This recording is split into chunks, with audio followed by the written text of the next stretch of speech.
Hello, welcome to Wyvern Minis.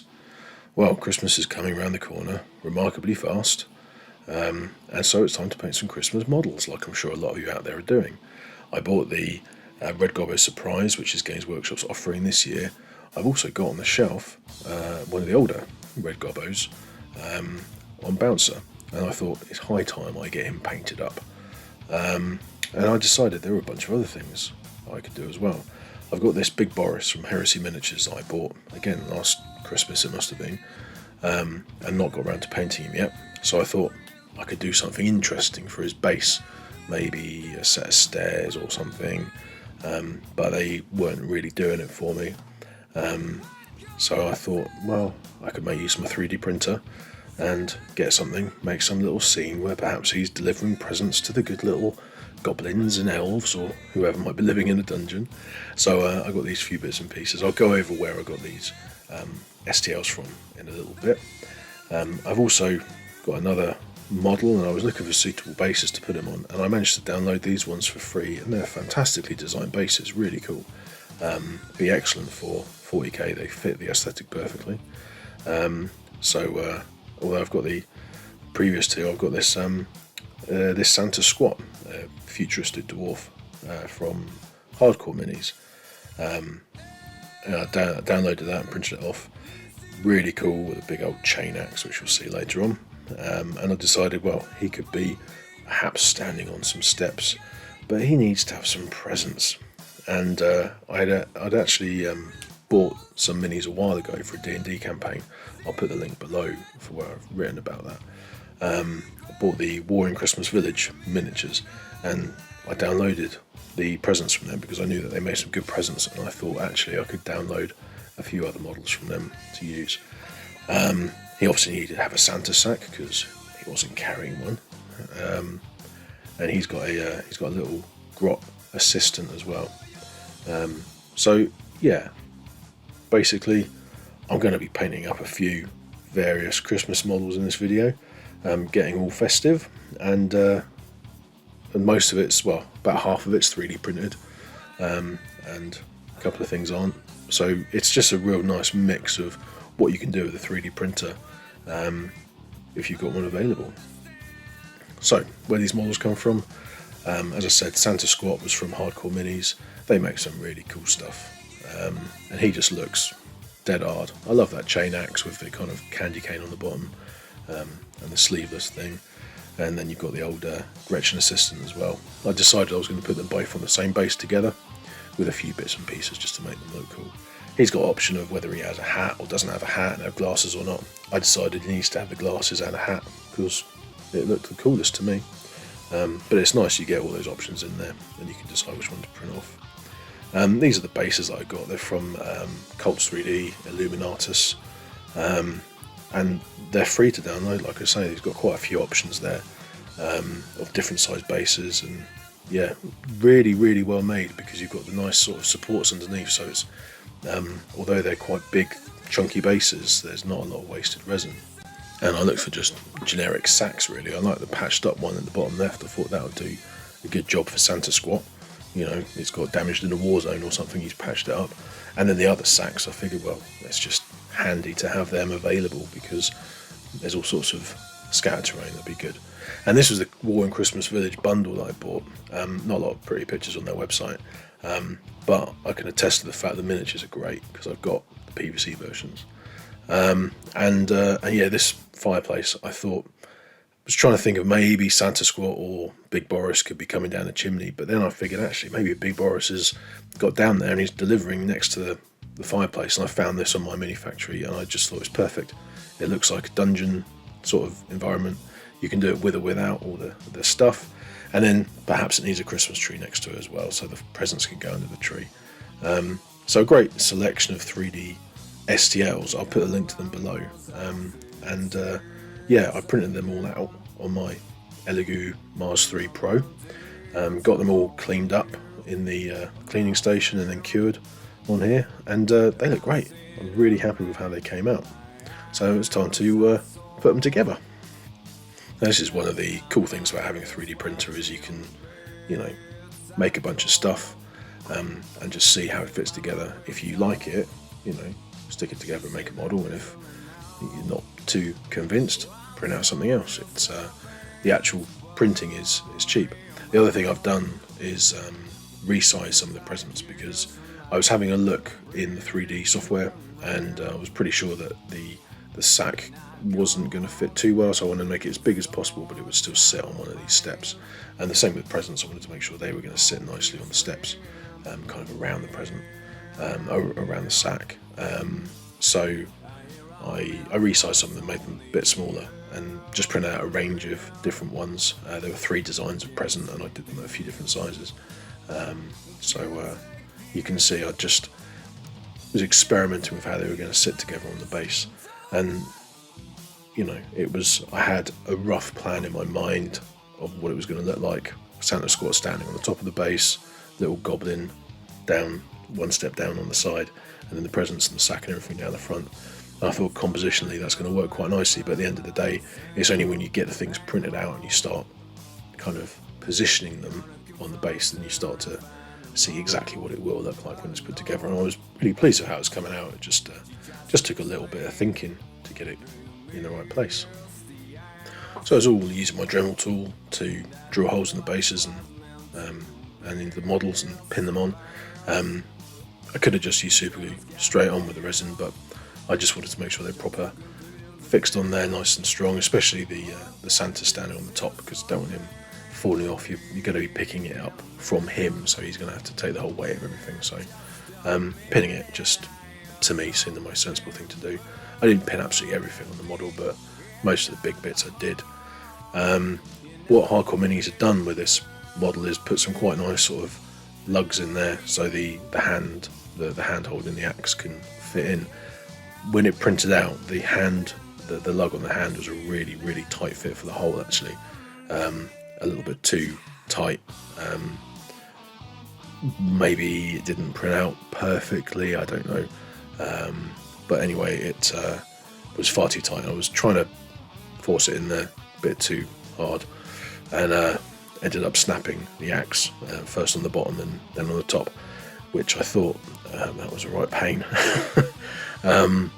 But fortunately, because it was 3D printed, I could just print out the axe on its own.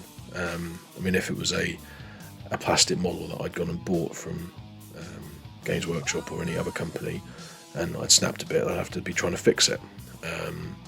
Or, if I'd bought this resin model printed by somebody else, I'd have to fix it. But fortunately, having my own printer means I could just nip downstairs, set up the print, and print off another axe with a few extra orcs I wanted for a separate project anyway. Just 2 hours later, I've got a new axe. Yeah, that was a bit annoying, but caused a little bit of a delay. I was trying to get this done quite quickly for a little painting competition at a local store. Yeah, it sort of shows the power of having a 3D printer, because it really just lets you very quickly have ideas, get things out. I mean, you just go and find a new model online to print out. It can take you, literally just a few hours to find something and print it and have it ready to assemble and paint, which is great. It sort of fixes these little mistakes that do happen. I mean, the resin itself is quite brittle, I know. I prefer it to any bendy plastic or whatever, which is why I'm going through the process of printing out models for Hero Quest, which you can see in some other videos. But yeah, it was an interesting little lesson. And when I got to putting the new hand onto the model, I made sure I really carved the lug down a little bit, and I also widened the hole. It might have been that the hole in the wrist wasn't quite as crisp as it could have been. It could have been the aperture was slightly smaller. Anyway, I widened it out with a hobby knife, and then it fitted in perfectly. All was well that ends well, really. And this is what Santa Squat looks like without his axe. I really need a new name other than Santa Squat. Anyway, yeah, happy with that. So while his new axe was printing, I decided to stick together the Red Gobbos that I got. So boxes came out, opened them up. I'm only really showing this because I'm pretty happy with my new setup. I've got 2 cameras, I can switch between the 2 and then show them both at the same time if I want to. So, let me know what you think of that in the comments. I think it's pretty cool. But I won't go over clipping bits of plastic out and sticking them together because I've done that before. But what I will say is that the models are absolute joy to put together. Really cool. Very fun. A couple of little tricksy bits. The sort of stringer lights coming out of the squig's mouth is a little bit tricky to get in the right place. A couple of little things like that. But overall, easy and quick to put together and just really fun. I'm just waiting on the Grot skits to turn up. That's the Black Gobbo on the Red Gobbo's squig. When he turns up, I'll be able to get him painted up as well and have a nice little trio. And I'm sure I've got another Red Gobbo somewhere. I'm pretty sure I do. I have to dig him out. But yeah, lovely, fun little models. So, back to the sci-fi Santa Dwarf. By this point, the axe had finished printing out, so I got that stuck in. As I said earlier, I really reamed out the wrist hole, if that's a term, and got that stuck in place. I think it's great. I'm really pleased with the combination of 3D printed parts, but I thought it needed just a little bit more of a 40k touch. So I raided my bits box, and that's a bolter from the Deathwatch upgrades that they did in metal, and bolt pistol, and some really, really old bolters here from 1990, which I had knocking about. You always got to keep old stuff in case you want it for conversions later on. But I thought, we don't just want to have Space Marine stuff, maybe something for the orcs. So an old chopper from one of the old goth boys that was lying around, and a newer chopper. I thought, I'm not sure which one's going to work better, but basically a chopper for the boys and a bolt gun for some Space Marines. Then you can see it's definitely a sort of 40k piece. So I got I figured that the Deathwatch bolter was my favourite one there. I got a set of those when I made a Deathwatch army. Before Deathwatch was cool, I converted on my own from Stern Guard and Vanguard veterans, and used the metal upgrades, had some left over, and they're just really nice bolters, and they look quintessentially 40k to me. So just sticking it in between the sort of step and the sack, and I thought that would look good. And then it was a case of what to do about the chopper, because you can't leave the orcs out. They're going to want something for Christmas, aren't they? Poor little orcs. But how exactly to go about fitting it in? I thought, maybe have a full-on axe kind of upside down, but then because I cut it off the hand, I'd have to extend the haft to make it work, which is just a little bit of a faff. So I experimented with seeing what it looked like with the choppers sticking out of the sack. I thought that might look quite cool. It kind of covered up the Santa a little bit too much. You couldn't see him as easily. It was quite a neat idea, and they actually fitted in the hole quite well.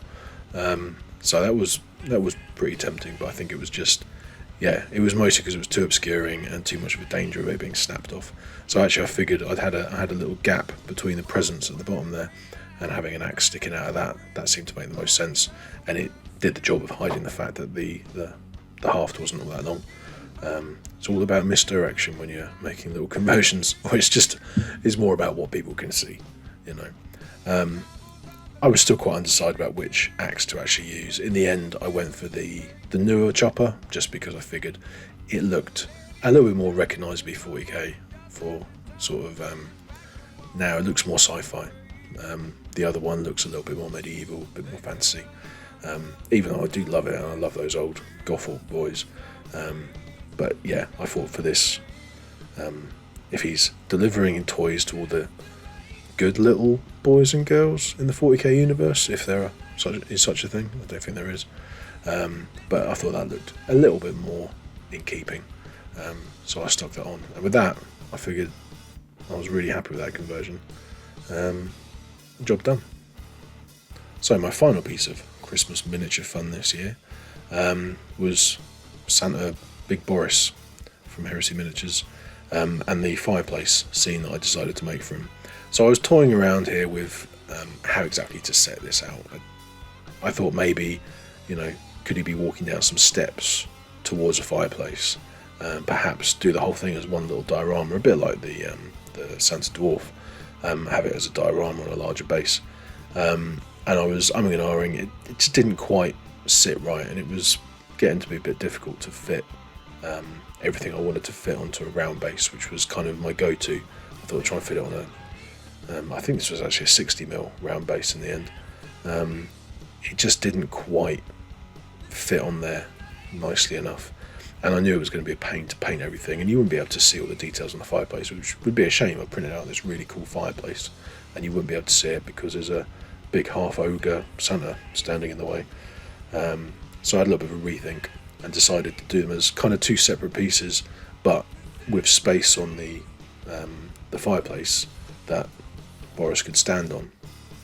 So Boris was going on a 40mm Frotherheim base from Fenris Games. I've got basically most of my D&D characters and a lot of my Frostgrave stuff is all on this same type of base, which makes it nice and consistent. I could use this character by himself in a game of Frostgrave or D&D without it being out of place and being too massive and weird. But then if I want to have him looking cool, he can go on the display base as well. So I figured that was a nice kind of compromise between the two things. And after some faffing about, I thought I'd just use a square MDF base that I had to make the display part, because I wanted to make some sort of flagstones or something, and I had these bits knocking about I've had for years that I bought from a railway shop a long time ago for making model railway stations, and I've used them in a few different places every now and then. Really, really cool, soft plastic, easy to cut, and I must have bought tons of it because I'm still using it. But I thought that would actually work really nicely. Obviously trying to cut it to a round shape was going to be a pain in the arse, so doing it on a square base is going to be easier, and I could leave a gap big enough for Boris's base to go on. I was still toying with whether Boris was going to be elevated a bit more, even though he's a big character. I thought maybe he needs to be on a tactical staircase or something, but in the end I thought, do you know what, let's just put him on the base and give him a few presents, because that seems much more sensible, easier to use in a game, and will still look cool. And if you put him next to what I was going to do on the display base, the combination of his presents and the presents that were on the display base was going to look awesome. So that's what I did.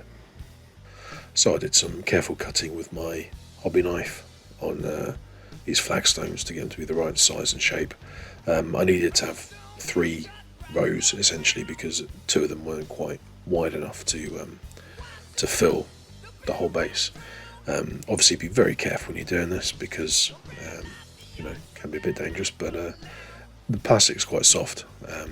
If you can get these sort of things from a model railway shop or something, they're great for this sort of work. Scored them and then they snap very easily, using a metal ruler as well. It's quite handy. But yeah, I was able to get them to line up quite nicely with each other, but because of having the 3 rows of them essentially, I figured I'd make a feature of that and have one thin one in the middle, paint a different colour later on, so it would look like whoever's laid these flagstones in this dungeon has kind of intentionally put a pattern in there, which I thought actually worked out looking really good. So with the flooring all done, I moved on to the furniture. And that was the 2 big pieces of resin, the Christmas tree and the fireplace, plus the presents and a stool that I got from a Mantic terrain crate set I got on Kickstarter a while ago. So I wanted to make sure they were arranged nicely so there was a good space for Boris's base to fit on there, so that I could kind of make it into a little display piece with him standing on it, delivering the presents. And that should look cool because of the presents on his base, the presents on this base, kind of fit in. And also anyone else, I might be able to set up a different scene in the future. So I thought having this as a separate display base was actually quite a useful thing to do. I pinned the 2 large pieces in place because I wanted them to be nicely secure. They're the bits that you're going to be using to pick it up, if you do pick it up, and move it around. So I wanted to make sure they were just a little bit safer than just gluing them. Just 1 pin in each of them was enough just to give that security. But for the other bits and pieces, just glued them on with super glue, and arranged them in a way that was pleasing. I thought it was quite nice having a couple of presents towards the back and a couple towards the front, so you've got different things to see as you're sort of looking around the piece. And yeah, I absolutely love that fireplace in particular. The Christmas tree's great as well. Really nice pieces I picked up on my mini factory. And as I said before, I'll make sure all the links are down below for the things that I've downloaded for printing. I'll also include a link to my new Patreon page if you fancy going on there and seeing a few more work in progress type things and whatever, because I'm putting a few more pictures on that as I go along on different projects. But yeah, this project is now, you know, all assembled, all ready to paint. I actually have painted it already, just need to do the video for the painting process, which will hopefully be a bit shorter than this one. Really happy with how they all turned out. I mean, let me know what you think in the comments. I know it's a bit of a long video, but hopefully it's been a nice little journey through how I managed to find the different things and put them together, and, you know, just the process of working out what looks good. And it's really great, the different sort of things you can find when you're scrolling through to find different STLs to print out, and you can really have a great deal of flexibility in making new models and creations. So yeah, hopefully it's enjoyable. Let me know in the comments. Let me know what you think of the new camera angles and all that kind of stuff, because I'm testing that out. Hopefully it works all right. I think it works better than before. But yeah, let me know. Good to hear from you, and hopefully I'll see you on the next one. So have a Merry Christmas. Goodbye.